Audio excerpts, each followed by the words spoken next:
And welcome back to the channel. Today we're just going to have fun. We're just going to chat. We're going to have a little fireside chat, if you will. We're going to talk about EVs and something hilarious taking place with a different automaker, but it falls perfectly in line with the Dodge Charger Daytona EV. And maybe, just maybe, Dodge can jump on this. I'm thinking there's an idea here, and we're going to get into it in just a second. But first, we got to roll that intro.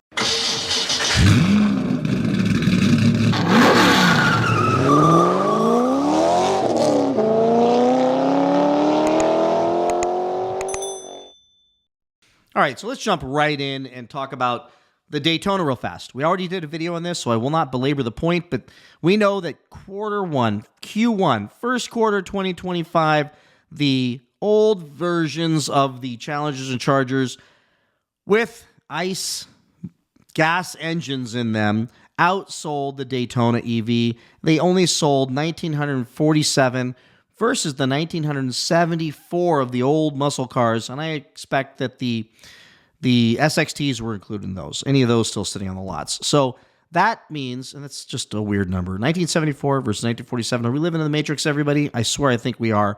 But nonetheless, more of these sold than the Daytona EV, which pretty much screams out that all of my videos trashing this thing or talking about this thing in a negative way weren't me being negative. It's just the reality of the failure of the car.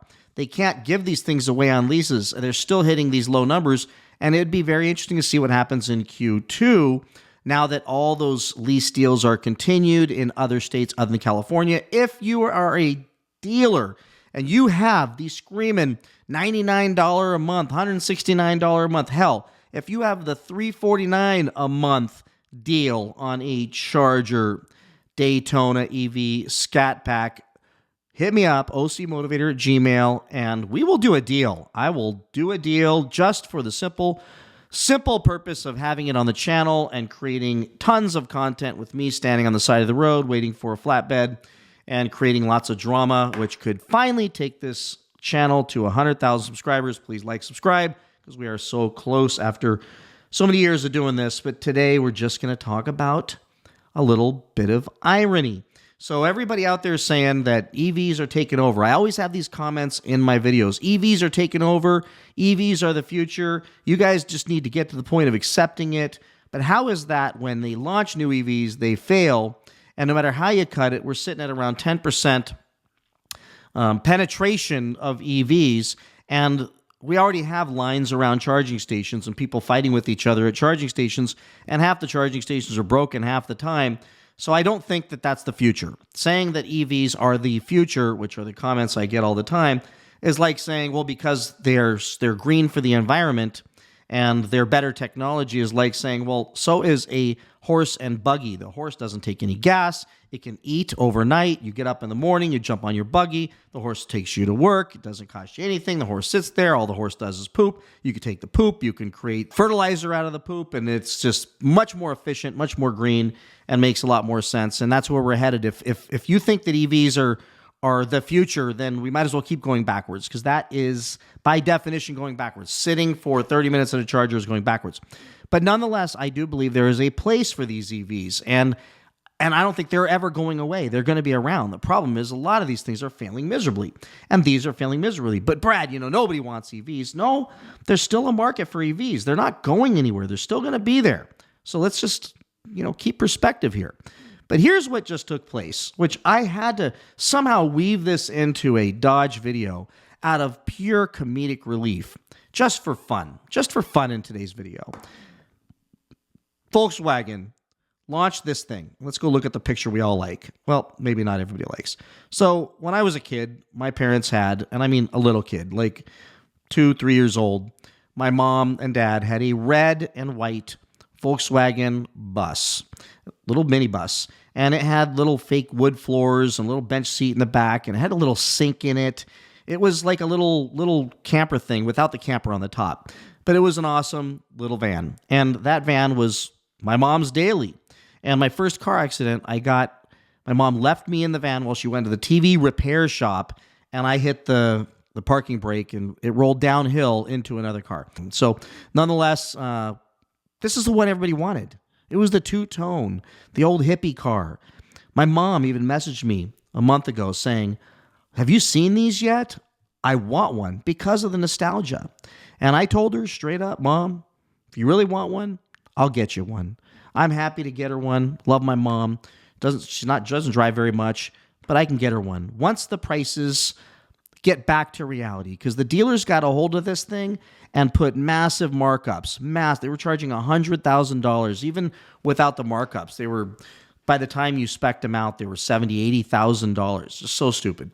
But guess what? Here's what's really hilarious. They sold just about the same amount that Dodge sold.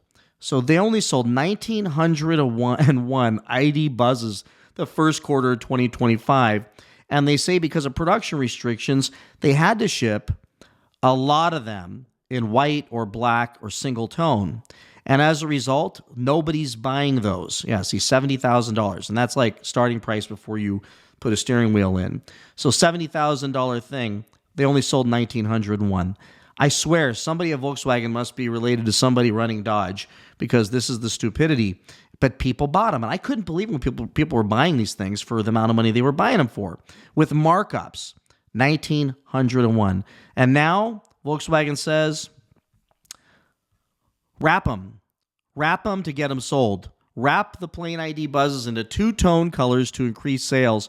And now Volkswagen's even saying they will give back.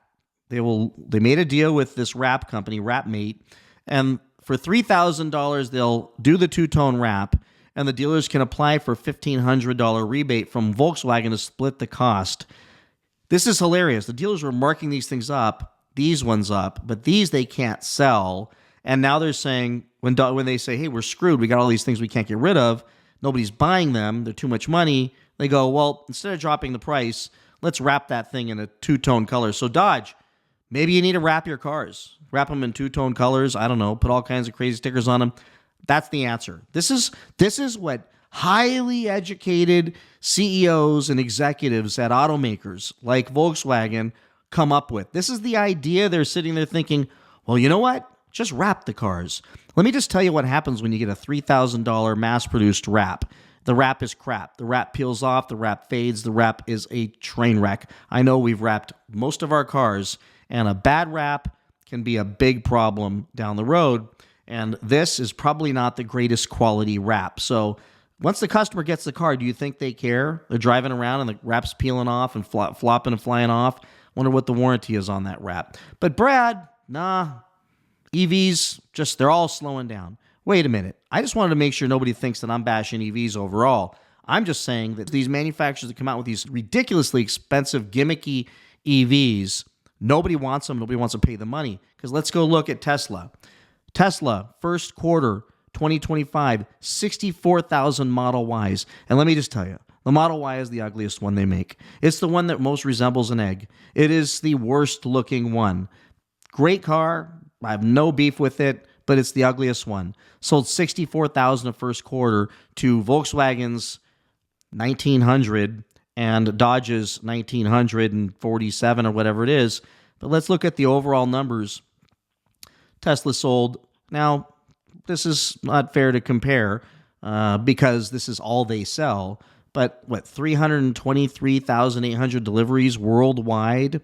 That is a massive number right off of Tesla's press release. But let's go ahead and look at overall in U.S. and Canada. Let's just say, 124,657 with, and by the way, people are not buying the Model S and X, which I didn't even know was still around, because they're too damn expensive. Nobody wants an expensive EV. It just doesn't make any sense. But the Model Y sold 64,000. The Model 3, which is basically the Model Y, with just a little more headroom and stuff, 52,000, which takes it to that, over 100,000 of these things have sold. So Tesla is selling, look at the numbers that are happening with the ugliest Tesla versus the coolest looking EVs in Dodge. I would say the only redeeming qualities with Dodge is the looks of the car, and with Volkswagen is the looks of the van, if you're into that kind of thing, due to the nostalgia. So bottom line is, folks, I'm not saying EVs aren't a thing. They're a thing. They certainly are not the future. It's a whole different video. But I just thought I had to share this, that the lengths they have to go to sell these gimmicky, niche-y EVs are just astonishingly ridiculous and downright hilarious. And I just had to share this thing with Volkswagen because Dodge, maybe you guys ought to get in a room together and share more stupid ideas because people aren't going to buy these things. They're just not. A Volkswagen van was designed to be a road trip car. My parents and I and my sister, we did road trips. We did camping trips. We took that little red van everywhere. It was our trip car, vacation vehicle. These things with a less than 200,000 or 200-mile range on average are not going to be a road trip car. So what are you doing? You're just hauling kids back and forth to soccer games and stuff. And the Dodge Charger Daytona, it's not a muscle car. So nobody wants a van that you can't take on road trips. Nobody wants a muscle car that has an electric motor. So with that, everybody, share your thoughts in the comments below, and I will see you in the next one. Bye-bye.